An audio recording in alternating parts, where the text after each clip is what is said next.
স্বাভাবিক সংখ্যার যোগফল কিভাবে আমরা স্বাভাবিক সংখ্যার যোগগুলি খুব সহজেই কৌশল প্রয়োগ করতে পারি।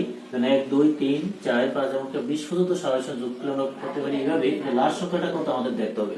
এখানে লাস্ট সংখ্যা 20, তাহলে আমরা করব 20 পূরণ 20 এর পরবর্তী সংখ্যা কত 21 ভাগ 2।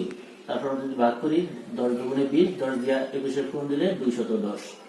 এটা লাস্ট সংখ্যা কত 50। এটা আমরা করব 50 পূরণ তার পরবর্তী সংখ্যা মানে 50 এর পরবর্তী স্বাভাবিক সংখ্যা 51 ভাগ 2।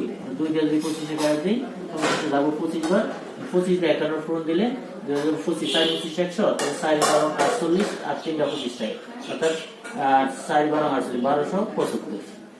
এটা যদি আমরা করি এখানে লাস্ট সংখ্যা কত আমাদের 100, তাহলে 100 গুণ তার পরবর্তী সংখ্যা 101 ভাগ 2। আমরা যদি ভাগ দিয়ে যাবে 50 বার, 50 দিয়ে 100 গুণ দিলে 5050। এভাবে আমরা খুব সহজে করতে পারি। 4 নম্বর অঙ্কটা কমেন্ট বক্সে আমার জানান রেজাল্টটা।